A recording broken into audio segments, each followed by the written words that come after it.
When you are uploading your images now, what you have to do is you name your images. So you can see here, they've got, I suspect that's the ASIN number for this particular product.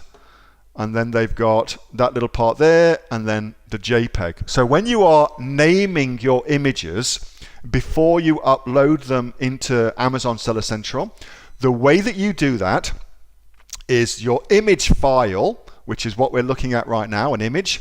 You call your image file your ASIN number, and then you can put a dash and then number 1. So ASIN number -1.jpg, for instance, would be the normal kind of protocol you would use.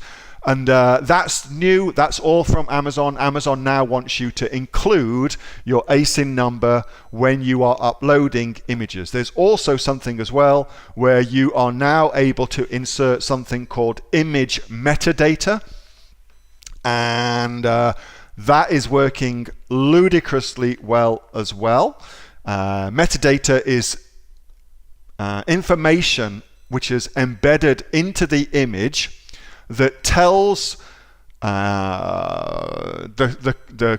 Amazon, in this instance, tells Amazon more about what the image is. And I suspect that's because Amazon is moving more towards voice-related search, something I spoke about a lot, Amazon Echo, things like that.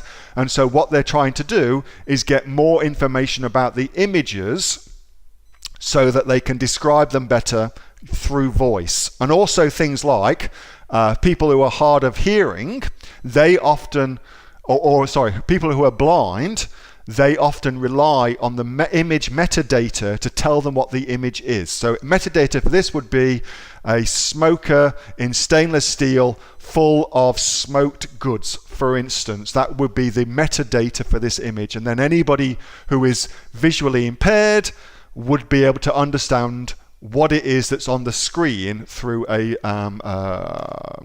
through verbal rather than seeing it. So, Adam, hope that makes sense. You've got to put your ASIN number into your image file, and then you upload them that way. So if you've got 9 images, so it's ASIN-1, ASIN-2, etc., to upload them.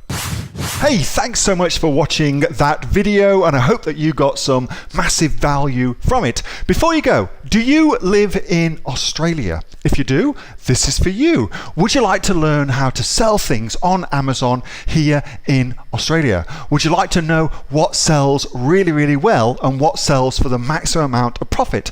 Would you like to know where you can source those products from, whether that be in China or here in Australia, and how to source them so you pay bottom dollar and get maximum value for what you're doing? If you do, please subscribe to my channel and like this video, and you'll learn that and much more. It's the exact same information that people like Jeff from New South Wales have used to make $45,000 a month on Amazon, that Sue, who's from the sunny coast, has used to purchase herself a brand spankly BMW every single year as a result of her e-commerce business, and the lovely Kate from Bowral in New South Wales has used to make $32,000 a year on, a month, not a year, a month on Amazon, and indeed Anthony, who makes $15,000 a month on Amazon, selling, as he puts it, odds and sods. If you'd like to learn the exact same information that they use to maximize their profits for their Amazon businesses, subscribe to this video, like my channel, post below if you want me to teach you something. Okay, I'm out of here. Speak to you soon. Bye. Subscribe. Do it now.